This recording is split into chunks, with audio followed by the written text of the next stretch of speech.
प्रिय विद्यार्थियों, पाण सिंधु नदीअ जी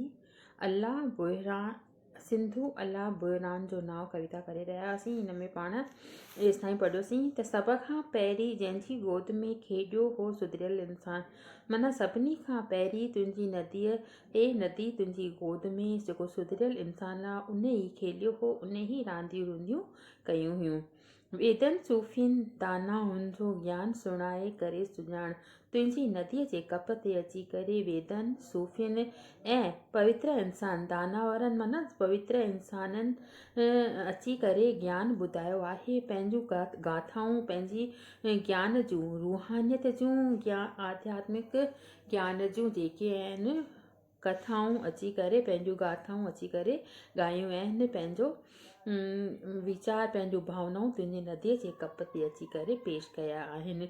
सिंधु तंहिं विद्वान जो सिंधु जेको नदी आहे उन विद्वान जो नालो आहे जिन विद्वाननि तुंहिंजे कप ते अची करे तरह तरह जूं पंहिंजूं भावनाऊं पंहिंजा वीचार पेश कया आहिनि। उन्हनि माण्हुनि जेके वेद आहिनि, सूफ़ी आहिनि ऐं पवित्र इंसान आहिनि। नेक्स्ट हिन में पॉइंट आहे त भारत माता जो रत सत या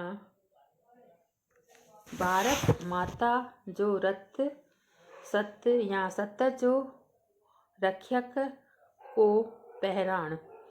हिंदू धर्म में देश खे पंहिंजो अता कयो हो जय उजनाण। सिंधु उन कुर्बान जो नाव छा केॾो न हिन में अंदरूनी मतिलबु रखियलु आहे। तमामु इम्पॉर्टेंट इहा कविता अथव त भारत माता जो रत सत ए सिंधु नदी तुंहिंजे मथां भारत वासियुनि तमामु पंहिंजो रत सत ॻाढ़ियो आहे ऐं उन जो पहिराण कयो आहे, उन जा वेस वॻा पाता आहिनि। हिंदू धर्म में देश खे पंहिंजो अता कयो हो जंहिं उजण ऐं हिंदू धर्म जो जेको उजण आहे पंहिंजी कुर्बानी ॾेई करे उन्हनि पंहिंजूं निशानियूं उहे क़ाइमु रखियूं आहिनि। सिंधु उन कुर्बान जो नाव उन्हनि कुर्बान जिन पंहिंजो रत सत ॾेई करे पंहिंजी जान न्योछावर पंहिंजा सिर कुर्बान करे पंहिंजे सिर जी बि परवाह न कई ऐं पंहिंजो पाण खे उन देश जे मथां कुर्बान करे छॾियऊं। उन कुर्बानीअ जो नाव जेको आहे उहो सिंधु नदी आहे।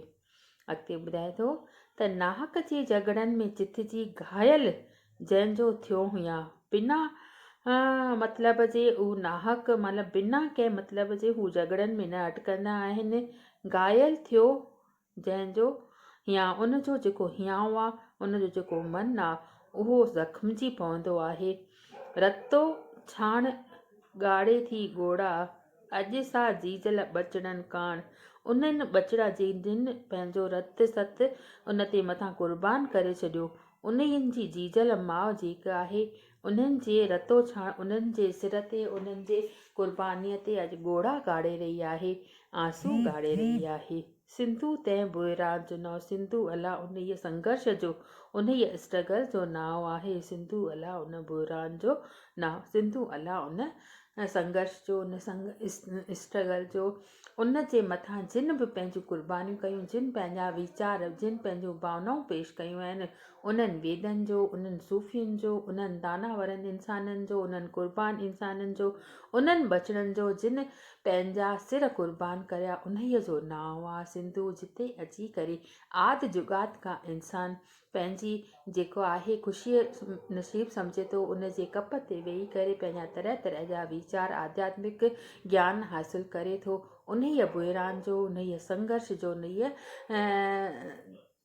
रतो छाण जेके उन्हनि जे मथां थी विया कुर्बानियूं ॾिनियूं उन्हनि सभिनी जी कुर्बानीअ जो नालो जेको आहे सिंधु आहे। सिंधु अला उन्हीअ स्ट्रगल जो उन्हीअ संघर्ष जो नालो आहे। बसि इहा कविता एतिरी थी अॼु। नेक्स्ट कविता पाण अॼु कयूं था त हिन सिंधु नदी किताब में जेके तव्हांजूं कविता उहे अॼु लॻभॻि पूरियूं थियूं आहिनि। हिकु लास्ट कविता आहे सिंधुअ किनारे, तमामु नंढी कविता आहे, उन खे अॼु निपटायूं था। त सिंधु नदी जूं जेके कविताऊं जेका फस्ट इकाई हुई तव्हांजी 20 मार्कुनि जी उहा तव्हांजी कंप्लीट थी वेंदी। त उन मां जेके आहिनि 2 व्याख्याऊं ईंदियूं आहिनि ऐं 2 सुवाल ईंदा आहिनि उहो हिननि मां वार चवां थी त हिन कविता में जेके आहिनि कहिड़ा वीचार ज़ाहिर कया आहिनि, या नंढो सुवालु ठही सघे थो या वॾो सुवालु, हिन मां व्याख्या कान ईंदी आहे, तव्हांजो हवालो कोन पुछियो वेंदो आहे। त अॼु लास्ट कविता आहे हिन में सिंधूअ किनारे, जेका हिन जी कवियत्री आहे उहा आहे शालिनी सागर। लिखे थी त अर्श तां फर्श ते लही आई आहे चंचल शोख अदाउनि वारी। सिंधु नदीअ जे बारे में लिखी आहे त अर्श तां माना आसमान तां हेठि फर्श ते किरी पई आहे हीअ चंचल शोख अदाउनि वारी। चंचल शोख अदाउनि वारी मतिलबु तमामु घणो शोख जेको थींदो आहे, तेज़ीअ वारी मशाल वांगुरु जेका तेज़ ॿरंदी आहे, उहा पंहिंजे अदाउनि सां, पंहिंजे एक्टिंग सां, पंहिंजे अभिनय सां हेठि लही आई आहे। ऐं अछी साड़ीअ में मबलूज़, अछी साड़ी जेॾी महिल हुन वहे थी गजीअ वांगुरु, त उहा गजी जेका आहे उहा ईअं थो लॻे त हुन अछी साड़ी पंहिंजे मथां पंहिंजे बदन ते पाए रखी आहे। कॾहिं सर्द शीतल जल जी गगरी, कॾहिं त वरी सर्द शीतल जल जी गगरी पए थी, कॾहिं सर्द शीतल जल जी गगरी प्यार ऐं स्नेह सां भरियल, प्यार ऐं स्नेह सां भरियल। उन जे मन में तमामु घणो प्यार, तमामु घणो अटूट जेको आहे स्नेह ममता भरियल आहे, प्यार ऐं स्नेह सां भरियल। कॾहिं गरम करुणा ऐं ममता सां भरियल हीअ मुंहिंजी सिंधु माता आहे। कॾहिं हुनजे मथां प्यार आहे, कॾहिं दया भावना आहे। कश्मीर खे जंहिं गोद में रखियो आहे, सिंध खे जंहिं सीने में सांडियो आहे, हीअ मुंहिंजी सिंधु धारा आहे। सिंधु नदीअ जे नाले, सिंधु धारा जे नाले चई रही आहे, जंहिंखे पंहिंजे कश्मीर खे पंहिंजे गोद में रखियो आहे ऐं जंहिं सिंध खे पंहिंजे सीने में सांडे रखियो आहे। सिंधु धारा आहे हीअ मुंहिंजी जीजल सिंधु आहे। तुंहिंजे छुहण सां मुंहिंजे सीने में कई उदमा पैदा थिया आहिनि, जिन मूंखे मुंहिंजे वॾनि जी यादि ॾियारी आहे।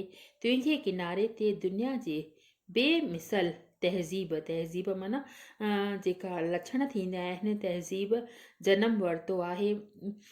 उन बेमिसल जमल उनजो को असां मिसाल नथा क़ाइमु करे सघूं। उन ते अची करे एतिरा त माण्हू पंहिंजा वॾेरा थी वञनि था, जो उनजो असां को बि उन जे अॻियां मतिलबु निशब्द थी वञूं था। उन जे लाइ को असांजे मन में शब्द कोन थो अचे, जो दुनिया जे बेमिसल तहज़ीब जनम वरितो। तुंहिंजे सभ्यता संस्कृतीअ तुंहिंजे किनारे ते अची करे जनम वरितो आहे। हीअ मुंहिंजी जीजल सिंधु आहे, हीअ ई मुंहिंजी जीजल सिंधु आहे। मां उन जा कहिड़ा गुण ॻाए, कहिड़ा ॻायां, मुंहिंजे मन में त इहा परमात्मा ज़बान ई कान ॾिनी आहे। त ए सिंधुअ किनारे ते नाले शालिनी सागर लिखी रही आहे त अर्श तां फर्श ते किरी अछी चादर पाए करे, अछी कॾहिं शीतल कॾहिं थधो, बिल्कुलु हियांव खे थधो कंदड़ शीतल गगरी पहिरे थी, त कॾहिं प्यार ऐं स्नेह सां भरियल, करुणा ऐं ममता सां भरियल हीअ मुंहिंजी सिंधु माता लॻे थी। कश्मीर खे जंहिं गोद में खयो आहे, जंहिं सीने में सांडियो आहे, हीअ मुंहिंजी जेका आहे उहा सिंधु धारा आहे। तुंहिंजे छुअण सां, हिन जे छुअण सां मुंहिंजे मन में तरह तरह जा भाव, तरह तरह जा उदमा वीचार पैदा थियनि था, ऐं हिन जे किनारे ते अची करे ही बेमिसल तहज़ीब या सभ्यता संस्कृतीअ जनम वरितो आहे। त इहा थियव अॼु लास्ट कविता, तंहिंजो अॼु ही जेके कविताऊं आहिनि उहे सभु समाप्त थियूं। हिन में तव्हांखे कुझु पुछिणो हुजे त तव्हां बेशक पुछी सघो थियूं।